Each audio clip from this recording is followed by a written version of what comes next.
Hey, welcome back, everyone. This is Shayne Combs here with my brother Matt Combs here on Expanding the Zone as we hit a little bit of a mini milestone, Matt. Show number 50 here on the podcast. I know over the last couple episodes we've been talking some identity and some different things and developing that identity. And then here recently we talked a little tourney time, which really has fit in with some of our area teams making some special tournament runs and throughout the girls and boys basketball, and as well as some of our local wrestlers on the individual side doing some special things. And I guess that got me thinking here a little bit, Matt. I always hear so much about when the tournament time starts to overlap with that next sport.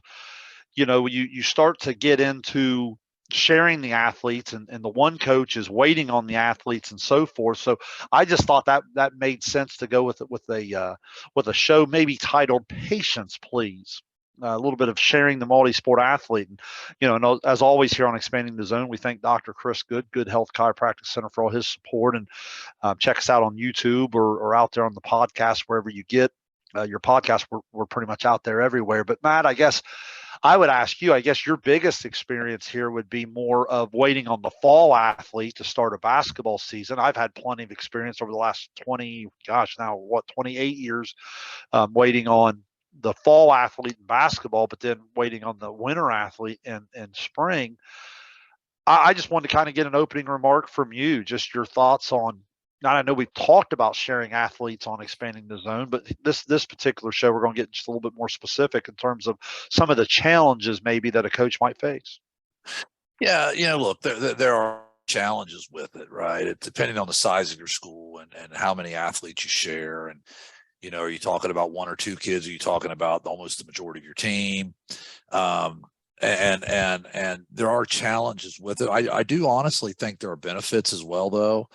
And some people may disagree with that. I've actually always been one that really encouraged kids to play multiple sports. I think the good outweighs the bad. I think the number of times, let's say a kid over my years, the number of times I've lost a kid because of a football injury compared to, some other type of injury. I mean, honestly, it's other stuff usually that happens more so than a kid plays football and he gets hurt for basketball.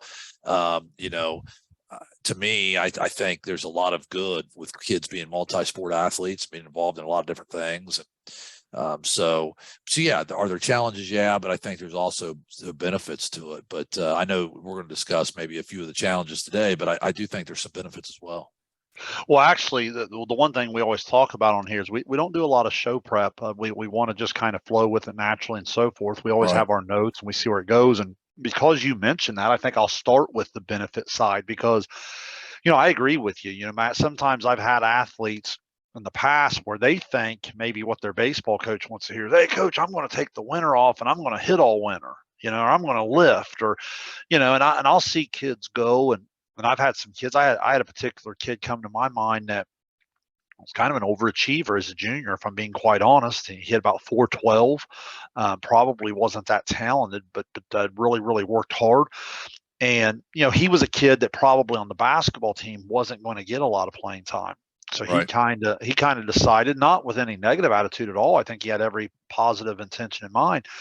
But what I found with that particular kid, he had been a 3-sport athlete or at least a 2-sport athlete most of his career. What I found is by the time he got to his senior year of baseball, still had a fine year, but early on, he was actually a little slower starting than you would think, because I almost think maybe a little bit of pressing, a little bit of almost um, overworking a little bit, maybe a little burnout, throwing some senioritis, some of those different things. So as I heard your opening, that I immediately pointed to that part of my outline here for tonight's show. Does that kind of fit a little bit what you're talking about? Yeah, I think so. I think what happens with kids who who play only one sport. And so, look, there's been a lot of really good athletes that do it. I mean, it's not like it can't be done or those kids tend to put all their eggs in one basket. They tend to work really, really hard at that sport. I mean, the kids that do it right work really, really hard at that sport. And there's no question there can be some burnout at times. Or if things don't go, exactly the way they want them to go early, they put the weight of the world on their shoulders, and it becomes a thing where it really stresses them out mentally. I think sometimes playing other sports gives you a release, because especially if you are an elite player at one sport, playing another sport and maybe being able to have some fun with it. Maybe it's not, maybe in your mind, it's more about the camaraderie or being a part of a team and just having fun and competing. It's not something you're looking to go to college to play or whatever. And the other thing, benefits to it, just not only mental health, but physical helps of different movements, right? You're not just the same muscle groups, doing everything. This sport, there's a little more cutting and twisting and turning, and this sport it's a little more strength or whatever. I think there's some physical benefits to it as well. And I know even a lot of colleges, I can remember when Urban Meyer was at Ohio State, he publicly would say on multiple occasions he likes guys who are multi-sport athletes. So yeah, I think there's some real benefits to it, both physically and mentally. Well, and you kind of touch on that, and it kind of goes over to one of the concerns. Maybe some people will talk about different training and different things injury wise. And, I will say, being a baseball coach now for the 28th straight spring, that if you have that 3-sport athlete, by the time they get to their senior year, that's their 12th varsity sport. Right. I understand the wear and tear, and I guess that's a little bit where the patience comes into play. I mean, the spring sport mentality. Sometimes what I've learned over the years is you do have to be kind of a little bit patient. What I always tell kids is, I don't need you to love it in the gym in February. I need you to still love it in the middle of April. You know what I mean? It's Right. one of those where Right. you got to transition a little bit. I don't have the Friday night lights to offer them. I don't have the gym packed with 2,000 people to offer them. The old 5 o'clock baseball start, you know what I mean? Usually in not so great weather the first month of the season is there's got to be a little bit of a love of the game. There's got to be a little Right. bit. So I have to keep that in mind of at a small school where I may not be able to push a few of those people to the 3-hour practices in week 1 or week 2 or so forth. Now, that's not to say you're not going to run a varsity sport, but what I found over the years is you may have to just be a little bit more. You might have to adapt a little bit, I guess, is the word to some of the particular athletes. Now, if I had years where I've been lucky enough to where baseball starts and I look there at the first night of practice and I have 7 or 8 starters there already. Yeah, absolutely. Well, then you hit the ground running and you go. But I've also understood more times than not. You and I just did a show on tourney time, and that relates to every sport, even though we were talking basketball.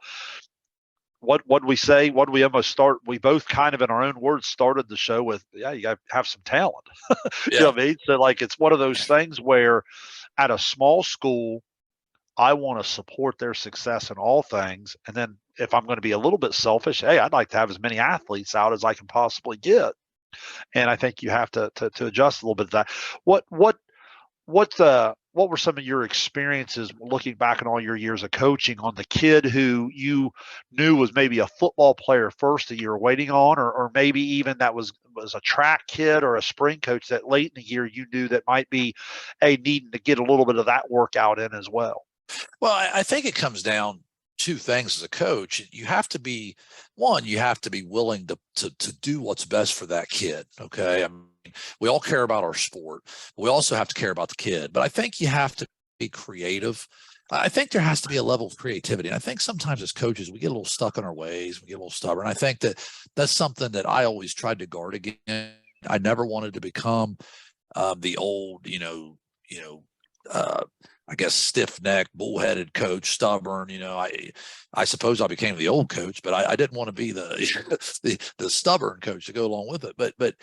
But it you have to be creative and you have to be able to work. Like for instance, I'll give you some examples. Some things we did, later in my career that I don't think we would have thought of, 20 some years ago is, like Saturday morning shooting for football kids. We would let football kids come in on a Saturday morning, before they watch film and just shoot, not run, not cut, nothing, just really just stand there and shoot, just get a basketball in their hands, right? Let them get up a few shots.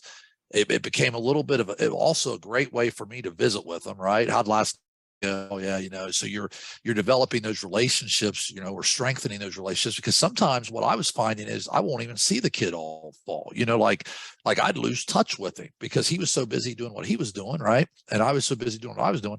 This gave us once a week to sort of get together, and it was really beneficial. Now, for that to work, you have to have a football coach and a basketball coach to get along well, like each other, and can work together. And we were fortunate to have that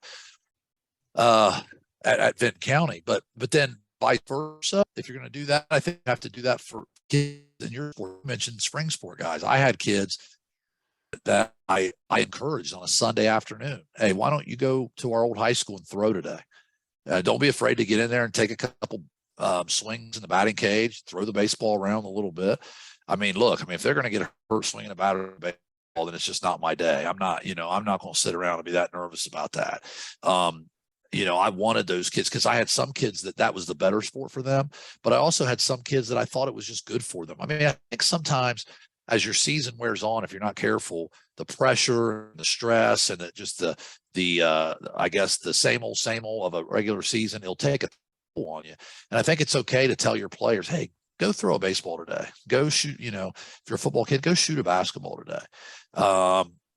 Just to give them, just to let their mind get off of it for a little bit. And it doesn't mean that they like that sport better than yours. I think that coaches get into these things sometimes where like, well, if you let them do that, they'll be looking forward to baseball. They won't be able to wait till basketball's over. They're not going to be focused on a tournament run. They want to get to the next sport. I don't buy that. I don't buy that for a minute. When you get into that gym, and like you said, that packed gym on a district semifinal, do you think they're looking to the next sport, or they want to win that night? You know what I mean? They want to win that night. So I think as coaches, we got to check our egos at the door a little bit, Shayne, and I think that we have to be creative and because I think when you do that, when you treat people right, more kids play your sport, more kids come out for your sport, they're more committed to you as a coach, and everybody wins. Yeah, it's really well said. I watch a lot of tournament basketball, and here over the last month or so, I've watched some Division I softball players play basketball. I've watched some Division I volleyball players play basketball. I've watched some kids I know are going to play football to the next level play basketball. Never once did I look out there in the tournament and think, hey, they're not really playing that hard. They're out there. Right. That's what makes them that. Like you said, that they don't know any other way. So that's pretty well said. Now, to be fair, one of the things that did bring this show topic on, as I started to talk to some different coaches, as I enjoy doing off the good feedback we get from expanding the zone. I always encourage that. Anytime you want to reach out to us through email, through here on the YouTube, through social media, absolutely do that. And Matt, one of the comments that had come on was the concern of the injury, concern of the training. So if the high school football kid does go through that 11th, 12th, 13th week of football, do they get the proper transition time into basketball? If the kid is going into the district and even regional level basketball, is the pitcher or catcher or that type of thing getting the proper training and proper thing? There is some time management there. I'm not going to doubt that. I have had some kids over the years that maybe they're not ready to throw what they normally would on an opening day or that opening week, where maybe they're getting a baseball in their hand a little bit late. Absolutely. But I think those are far and few between, where we have to be open-minded and a little bit more, just willing to look more big picture than just those one or two examples. More times than not, if a kid comes in, it doesn't take that long for the athlete when they're 15, 16, 17 years old to transition. Now, it's something as unique as pitching in baseball. Yeah, it may take an extra week or two, but I don't know. I just don't know that has your experience told you anything different in terms of that transition? No, I think there has to be, you have to use your head with some of these things physically. But here's the thing. I think you have to be willing as a coach to to give up a little bit temporarily to get the long-term result that you want, like to get the long-term benefit. And I'll give you some examples. I'll use some of the teams I've watched of yours, Shayne, over the years as examples. Okay. So some of your best baseball teams involved kids who were the best players on the football team, right? Quarterbacks, running backs, football teams that made long runs in the playoffs, right? I mean, a few kids that come to mind with your Anthony McFadden eras and stuff like that, where these football team make long runs. And then all of a sudden the basketball team's pretty good, right? They're making pretty good long runs too, because there was some talent there. So all of a sudden maybe they're going to the district final level or whatever. And time these kids get to you, are they a little bit burnt out? Possibly, maybe a little bit. But what did I can remember you talking to me about, hey, I'm going to bring these guys on slowly. You know what I mean? We're going to be careful with their arms. We're going to ease them in. And then by the end of baseball, when you guys are playing in the regional tournament, those guys are all in. My point to this is you have to, as a coach, keep in mind that winners win. Okay. So you want winners. And if they win in football and they win in basketball, chances are they're going to be winners in baseball too. They don't all of a sudden just become, oh, these kids win championships and everything else, and they're complete losers for me. That's just not the way it works. Their attitudes, to be a champion at that level, their attitudes have to be right. Their work ethic has to be right. Correct. Now, does that mean they're as talented in one sport as they are another? Not necessarily, not always. But what I'm saying is, don't you find that teams that win, you know what I mean, those kids know how to win? And then, so you want kids like that. And to have kids like that, you have to be patient. You have to understand that, hey, we may not be as good as we are. You remember the Wheelersburg teams back in the day in basketball that would go to the regional tournament and they'd have like 6 losses, 7 losses, 8 losses some years because their football team would always go so far, right? And they'd start the year at, oh man, Wheelersburg must be down this year. They're 3-3 after 6 games. They're not down. They weren't ready for the basketball yet physically, and all of a sudden they get to the tournament and they're the same old Wheelersburg, right? I just use them as an example. You see it all the time. I think as coaches, we have to be patient. This is where the patience, I guess you mentioned earlier, Shayne, right, comes in. We have to be patient enough to say, look, these are the types of players I want in my program. And to have these types of players, I have to be careful not to push them too hard early and make sure they're healthy enough for the long haul. Yeah, I think that's well said. And that's why I want to be fair on this. I don't want to act like it doesn't impact it at all, because it does. No, I think it does impact it a little bit early, but the benefit outweighs that later on. Yeah. You can certainly lose an early basketball game or lose an early baseball game where maybe, the pitching or the arms or whatever. But as we're saying, as you move forward, what's best for your school, what's best for the kids and so forth. And, I guess the last bullet point I had down, Matt, is anytime we do these shows, we try to share our experience to not just state the problem, but maybe to help handle these situations. And like I said, I graduated in 1995 from high school, and I'm now, whatever that math is, 28 straight springs coaching baseball. And you've been a long time athletic director, so I think we have a lot to offer in this area where the scheduling for early spring can be a mess. Because what happens is you still have your basketball teams in the tournament, usually in the Ohio weather. Baseball, softball practices are inside. Maybe your school doesn't have very many gyms. Maybe you don't have an indoor facility. Maybe with hosting sectionals now, you can't put your batting cage up until after the sectional final's been played. All of these different things. And I think you talked about it earlier. There has to be an adult communication that puts things in place for kids to transition as easy as possible. I think a lot of times these transitions are made difficult because the adult relationships are not what they should be. I've been very, very blessed over the years at Payne Valley where I work, where I've had great connection with these people and we've been able to work together. It's so you're communicating with the basketball. The way we've always done it at Payne Valley is if basketball's still in the tournament, they'll have the first say on gym time. And then baseball, softball will adjust around that. The baseball, softball teams working together. Well, when are we going to go inside? When are we going to go outside? Could we use our awesome field turf? Okay, if we're going to do that, we're going to have to work with the track coaches. I mean, the track coach may not be thrilled with baseballs flying all over the football field if they're out around the track. So the adult relationships throughout, obviously organization's huge, but I wanted you to comment from an athletic director standpoint. I'm sure this many years you've seen good and bad adult Right. relationships in terms of how much that impacts how well this particular topic that we're talking about here in Show 50 is going to go for a school. It impacts it greatly. And you and I've talked about before, Shayne, in almost every category we talk about, right, in terms of building a program, we talk about administration, right? It always comes up because it starts at the top. You have to have an administration that supports doing things a certain way, right? And expects to do things a certain way. And then, so in this case, your athletic administration, your athletic director, it's his or her job to make sure that you are creating these opportunities, that you don't just say, well, they'll figure it out or whatever. You have to be involved in that. Hopefully your coaches get along and communicate with each other, your coaches of different sports. But like, I'll give you an example. We've had situations where, just last week, our girls basketball team had advanced to the regionals, and they had to practice on Monday. There was supposed to be, a bunch of rain that day. So we had to make arrangements and plans for how are we going to practice basketball, which is crucial. They had a regional game the next day, right?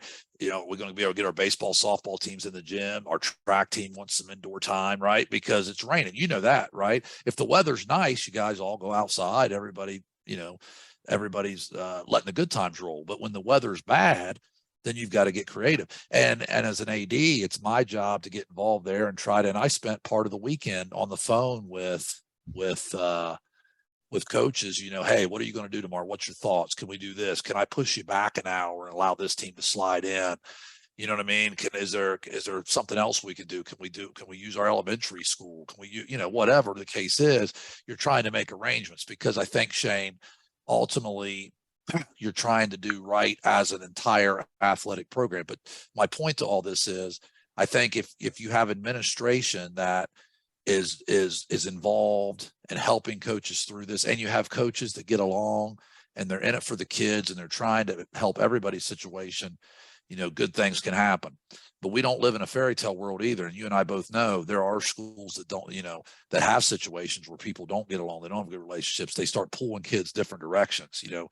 Why are you playing that sport? Why don't, why you're, have you thought about, and that's when I think gets ugly. So you hope you can avoid those things. Yeah, absolutely.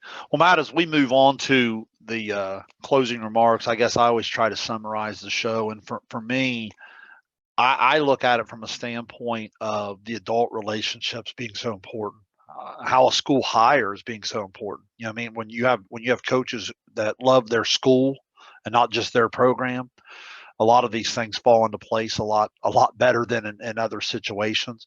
I think that when particularly in the small school, which most of our listening area, we certainly have people that listen as outside of state. Even I get comments from different people all the time, but the majority of our listeners are in a southeast Ohio area. And let's face it, southeast Ohio um, rarely has more than one or two Division I schools. We're working with a lot of 2s, 3s, and 4s, mainly 3s. So you're working at a lot of these schools that if you're not sharing athletes, then you're probably just not very successful across the board, because there's just not enough good athletes to go around. So I think that these particular things are really, really important to look at, and how kids are being encouraged across the board to participate in a lot of different things, and how coaches share athletes and so forth. So, does it impact the start of a season? Certainly can. Does it impact winning sometimes early in the year? It can. But if you're open minded and you understand that winter sports deal with it, spring sports deal with it, and it's just something that has to be done in order to bring the kid along the proper way, it doesn't have to be the end all. In fact, sometimes less is more, and understanding that you're going to get more out of that kid in the long run, if you help her him in that transition period. So Matt, give us a closing remark, and we'll get out of here on show number 50 this week. Well, I don't have a whole lot to add, Shayne. I mean, you kind of said what I was going to say there in a way. I think it comes down to coaches doing right by kids. I think that when you show kids that you're willing to work with them and you're not trying to tug them in one direction or make life difficult on them by putting them in situations where I guess you're just going to have to choose tonight between, this, like in the summertime, right? You're going to have to choose between this 7-on-7 and this shootout. It's all you can do. You know what I mean? And then just throwing that at the kid and that kid being like, well, I'm going to make somebody mad here either way. It's just not the way to do it. It's not right. The football, basketball coach need to communicate. They need to make the sure schedule should have never said that in the first place. Right. Should have never put that kid in that situation. And when it comes down to just, I mean, I hate to say it, treating people the right way. I mean, it should be common sense. Unfortunately, it's not always.